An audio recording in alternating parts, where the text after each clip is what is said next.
Welcome from Law with Dunk, the Law Guy, and today is day 32 of the Case Today series journey covering cases across criminal law, tort law, contract law, and the English legal system. Apologies for the delay with this recording. Today's recording has proven to be tough from a research point of view, hence why there has been no recording for the past couple of days. If you ever have a case you want me to cover, feel free to pop it in the comments section and I'll get round to it if I can. In Wednesday's day 31 recording, I covered an introduction to mens rea, along with covering the meaning of intention and more specifically the test for direct intent and the case of R.V. Mohan 1976. That was a very long recording. In today's day 32 recording, I'd like to do the first instalment of a whole indirect intent series and explore the meaning of this term and eventually work up to the main cases of R.V. Nedrick 1986, R.V. Woolin 1998 and R.V. Matthews and Elaine 2003 in future recordings. So today, which will probably prove to be quite a long recording, I'm going to talk a little bit about the meaning of foresight of consequences and how it relates to indirect intent, and then proceed to cover the old case of Hyam v DPP, I believe that's Director of Public Prosecutions, 1975, and the old highly probable test which was once used to establish foresight of consequences.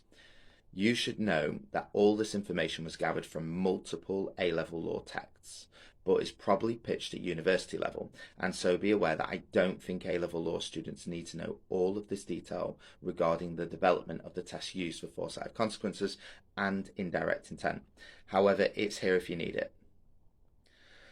Also be aware that for my A-level law students, I only usually touch upon little bits of the development of the law of indirect intent when covering the criminal offence of murder, simply because a lot of these cases are relevant to the law of murder too, but as there is quite a lot of content on A-Law A-Level, I really just stress the cases of R.V. Nedrick, Woolin and Matthews and Elaine when covering indirect intent and how it slots in within the mens rea topic, and for how an indirect intent can be proven as part of the mens rea of murder.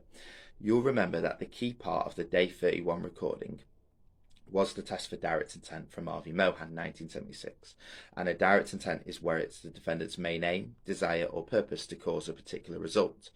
However, what if a defendant's main aim or purpose is not to kill or to cause serious harm, but to cause something else? This is known as an indirect intent, otherwise known as oblique intent. If in achieving that something else, the defendant foresaw that he could also cause death or serious harm, for example, then the defendant may still be found guilty of a criminal offence. This is because the defendant will be held to have the legal test of foresight of consequences. The key to this recording and the subsequent indirect intent series recordings is this. There have been several cases that have attempted to clarify this area of law and whether the defendant possesses an indirect intent instead by examining the question of foresight. Now on to today's case, Hyam v DPP, 1975. In this case, the defendant, who was jealous of her ex-boyfriend's new partner, decided to pour petrol through her letterbox. She poured petrol through the new partner's letterbox and then ignited it with the help of setting fire to newspaper. No warning was given by Hyam, and she drove home after igniting the petrol. Sadly, 2 children died in the fire. Hyam was charged with murder and found guilty. She argued that she only wanted to scare Miss Booth, her ex-boyfriend's new partner, and didn't intend to kill anyone, thus arguing that she did not possess the mens rea of murder.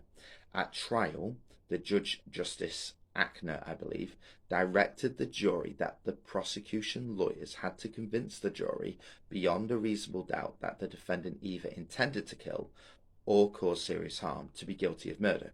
However, Justice Ackner also went on to state that should the jury believe that the defendant knew, it was highly probable that the fire caused by the defendant could lead to death or serious injury, then the necessary intent was proven via an indirect intent, regardless of whatever the defendant's motive, which was to frighten the ex-boyfriend's new partner.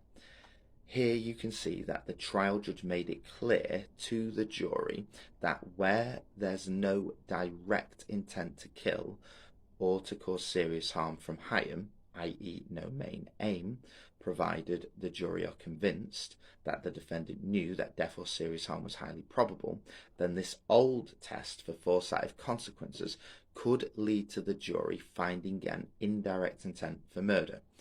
Hyam appealed to the Court of Appeal, and a further appeal was allowed from the Court of Appeal to the House of Lords, which was dismissed. And that's it for today. Thank you from Law with Dunk, the Law Guy, and I'll see you Tuesday.